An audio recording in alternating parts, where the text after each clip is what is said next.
Yo, yo, yo, yo, yo, yo, yo, what it do?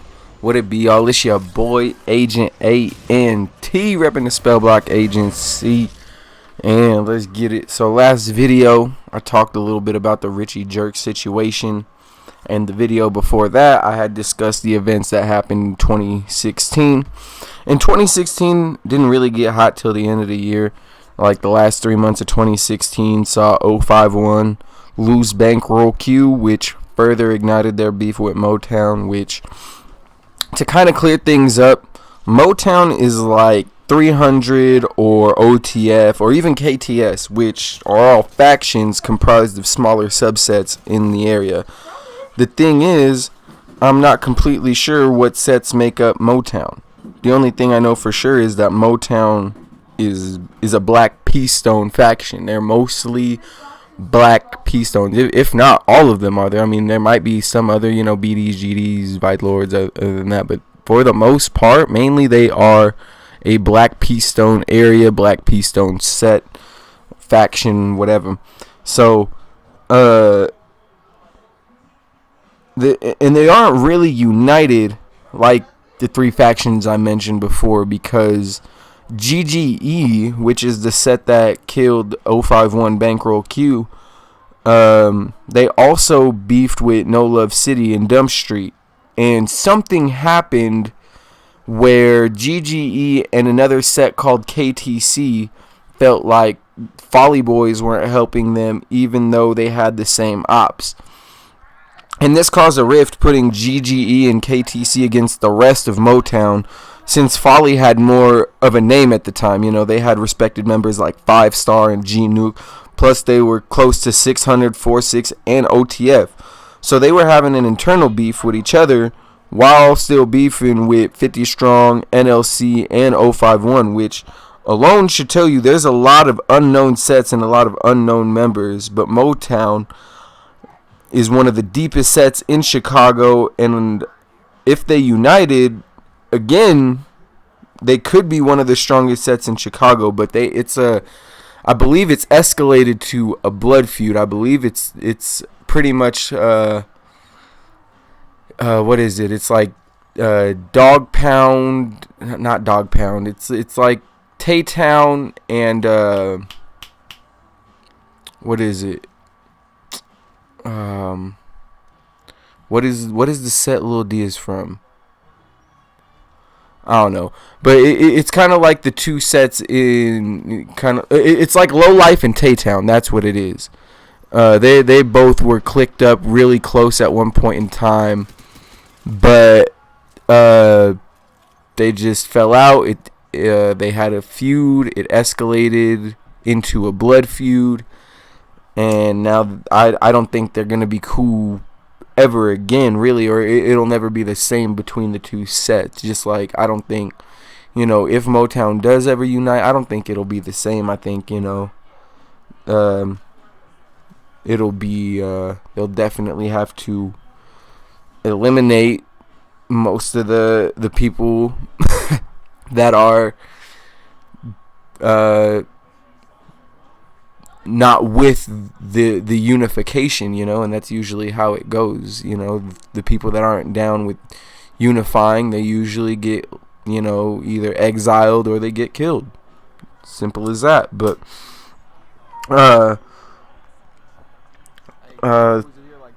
sorry for the little tangent, but I just thought I'd kind of clarify, because a lot of people, I was confused, how big is Motown? Who is a part of Motown? How big is it? Shit like that. So I thought I'd do my own little research. That's kind of what I found. But thought I'd clarify a little bit of that before I got into 2017. But 2017 started off with a big name getting killed right on Valentine's Day in February. And y'all who follow drill music probably already know who I'm talking about. It's T-Roy from O-Block. And if you didn't know, T-Roy was one of O-Block's main shooters and somewhat of a local legend for his set. He appeared in Boss Top and Chief Keef's videos. He was shouted out by Chief Keef, other O Block, members in their songs, other BDs in their songs.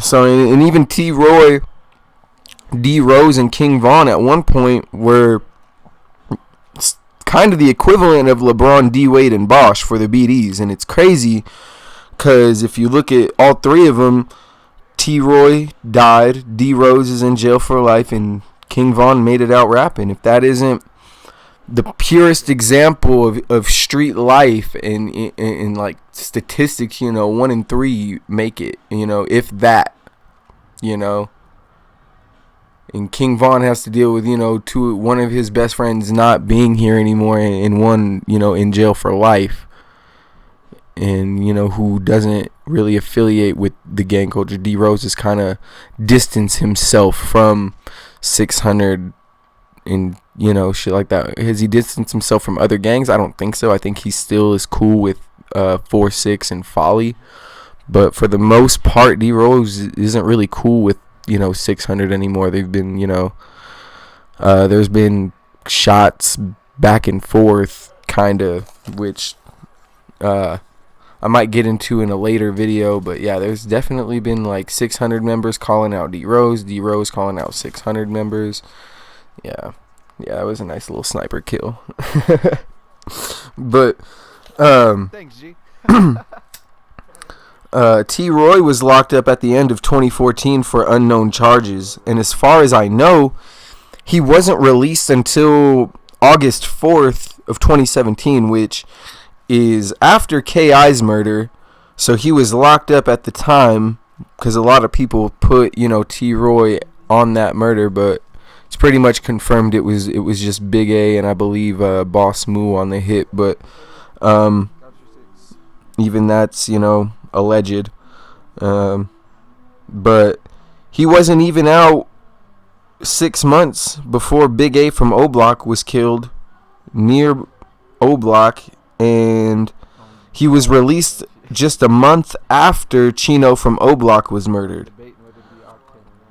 So T-Roy was probably feeling the pressure and decided he should try and apply some, and it's pretty much confirmed he was looking for ops in Paxtown, which was pretty much TB's second hood. TB's dad was a Paxtown OG, and TB and FBG Brick both lived in Paxtown. So T-Roy probably figured he could catch someone from Paxtown, TW, or even maybe STL in Paxtown's hood lacking, since that's probably the last place they would think O Block would slide, But unfortunately for T-Roy, he was sliding alone in op territory, and for reasons we'll never know, he went into a story in Paxtown. And some people want to take TW 2 Times Crazy Story as the story of T-Roy's murder, but one thing doesn't make sense to me is in the song, he describes him and his friend running away after an op pulls a gun on them, and then they come back and hit him in his chest. TW put in the best, but if T-Roy caught them lacking, why wouldn't he kill the guy who killed Big A? I guess we'll never know, but what really happened inside that store. But we do know that it ended in TB chasing T-Roy outside and killing him. Now, whether or not the story of FBG Brick spotting T-Roy and then getting TB to finish the job is true, like I said, we'll never know. We don't know. We'll never know all the details 100% of all of these murders, unless somebody or, people from both sides decided to come together and, just do a tell-all. But I doubt we'll ever see. It'll be decades, or even years before anything like that happens, or anybody from a major set sits down to the police or to, let's say an actual, book writer and says, hey, this is my story, write this, type shit. We'll never know for sure. And even then, it's coming from someone who may not have even been there in certain situations. They just heard about it secondhand, maybe from either the people that did it, or, secondhand story type shit. It's always, a game of telephone when you're talking, about murder, unless you're talking to the murderer themselves, which a lot of these guys are dead now, so we'll never get, the 100% details, which I'm a lot of people just have to be okay with that. That's the thing. Like, we'll never know, and that's okay. We know some of the facts, but just be happy with what we have. We're lucky these guys even put, info out there on their Twitter pages and shit like that, and make, subtle comments that we have to decipher and just take as like, this happened because this guy said this on a Twitter post or a Facebook Live or some shit like that, So we'll never know exactly what happened, how T-Roy was caught lacking in Paxtown's hood, but we do know how it ended, and for the most part, we do know who did it. But, a month later after T-Roy's murder, 051 would pull off one of the most daring hits in drill history, as on March 6th, Bobo from THF, who had 3 bodies on 051 and put money on 051 Big A's head, got released from jail. And apparently he made the mistake of bragging about his release date inside of jail somehow. And somehow 051 was notified of his release date. They caught wind of it. And on his way home, 051, I believe, and some Geo Drive members were with them. And they pulled up on Bobo and started a shootout that ended in Bobo's death. And the killers abandoned the stolen car and took off on foot. And less than a week later, THF would take revenge by killing Helvel and Buddha from SKD inside a Golo gas station, which the security camera footage of that murder, of those murders, went viral. Like, you type in, gas station murder, it's one of the first videos that pop up on, it's been everywhere. I've seen it on YouTube, Facebook, Reddit, Twitter, social. I've seen it all everywhere on the internet, So THF really didn't take Bobo's murder lightly. At the end of March, Big Wet from NLMB was killed by Black Mob, which prompted his son Lil Wet to slide on Sino City, which is kind of like an unknown set on the east side, and he killed 4 people that were affiliated with Sino City, or some may have been innocent altogether, but none of the 4 had anything to do with his dad's murder. So, I mean, you kind of got revenge, but I mean, he didn't even really slide on Black Mob. He slid on like a smaller set, kind of, and one of them might have even been an innocent, maybe even 2 of them, and it's just like, okay. Like, I get it, your dad must have been important to you, and he probably was, just wanted revenge any way possible, but at least try to get, the set that did it, fuck, but I don't know. In May, also, at the end, Bando Bands was killed by Brick Squad, which was tragic as fuck to me, because Squad Shit is probably one of my favorite drill songs of all time. So, losing Bando Bands, before he really got to see or make, some good music, or like drop a project. That was kind of tragic. But, R.I.P. Bando Bands. But also, in May of that year, O-Block, which had taken 3 major losses in the last 6 months, they had started the Get Back Gang phrase, and and that whole Get Back Gang movement started going on a tear, with 600 and THF pretty much at O Block's side, they started doing dirt. And it all started when O Block killed Lil Ho from Jaro City. And then 600 killed Jamo from MOB. So, back to back in May. That's when it started.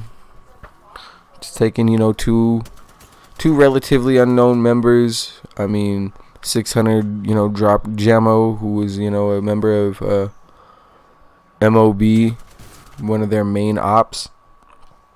And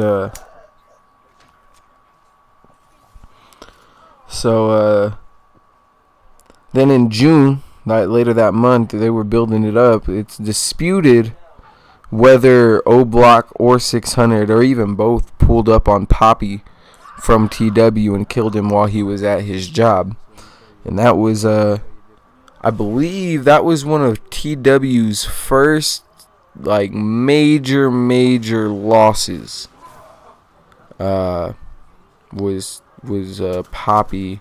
He was also, in my opinion, at the time, TB he was getting better rapping, but Poppy was by far the most talented rapper that TW had, and I think a lot of people knew that. I think even FBG Duck knew that, and I think that's why he wanted, he put him on some songs with him, and wanted to, he wanted to align with TW from jump. They grew up together for the most part, and they had, they had some pretty talented rappers that just so happened to be some top shooters, so to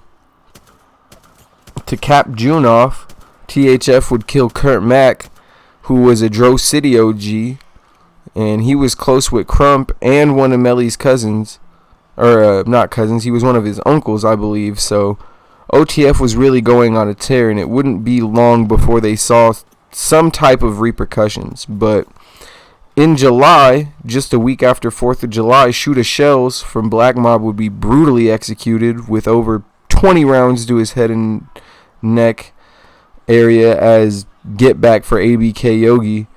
And of course, he was dissing ABK and NLMB in his music, so that probably contributed a little bit. But that and the dirt he was putting in the streets, that was going to catch up to him eventually, unless he moved out, and he didn't move out. So, there you go. But a week after that, Get Back Gang would strike again as O Block and 600 would pile up 2 or 3 cars deep and slide on STL's hood. Allegedly, they were looking for TB. However, if they were, they didn't find him, and they found the next best thing, as apparently they pulled up on FBG Brick and Kobe from STL. And allegedly, Kobe walked up to the cars to see who it was and was shot and killed on the spot.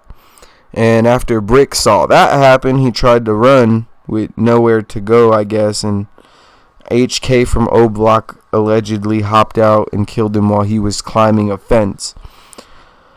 And at the end of July, another NLMB OG named G Slim was killed by Black Mob. And Black Mob, that's one of NLMB's main ops, along with KTS, and just in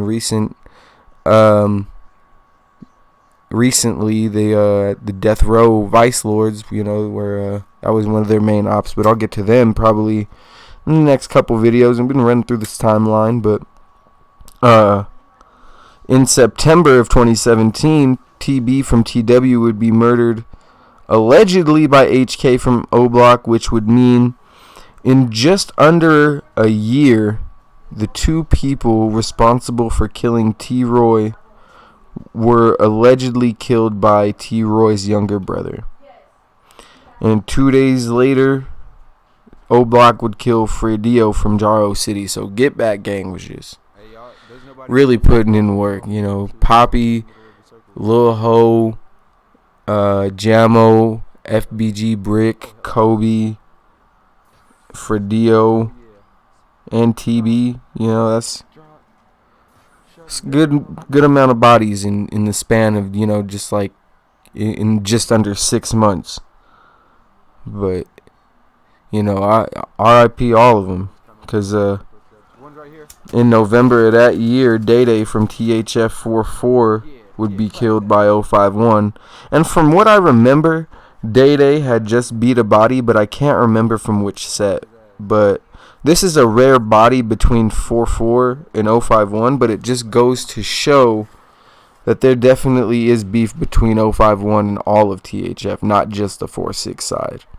And to end the year, at the end of November, STL and TW got some long-awaited revenge on Get Back Gang, as they would get the drop on a party celebrating the memory of fallen O-Block member Chiraq. And during the events or whatever, something happened between a couple STL TW members and HK from O-Block, which led to them chasing and shooting at him through O-Block, and it ended at him bleeding out in an O-Block building, and the killers making a sprint out of O-Block and getting away, which for the time being has curbed the killing between O-Block and TW and STL. You know, there have been shots fired between the two sets, you know, at Dusky's funeral, which I'll get into, but no major deaths and no waves of killing since HK was killed, and that whole Get Back Gang movement, you know, was going on that spree. But, you know, I wouldn't expect the lack of violence to last very much longer. Hopefully I'm wrong, but y'all know how that goes. But if y'all enjoyed the video, leave a like and comment, subscribe, and ring the damn bell so you don't miss none of the big shit I got popping, hot content I got dropping, or follow me on Twitter. It's been your boy Agent ANT, repping the Spell Block Agency. Be safe out there, y'all. Don't get smoked. I'm out. Peace. That's my spot. What you talking about? First time.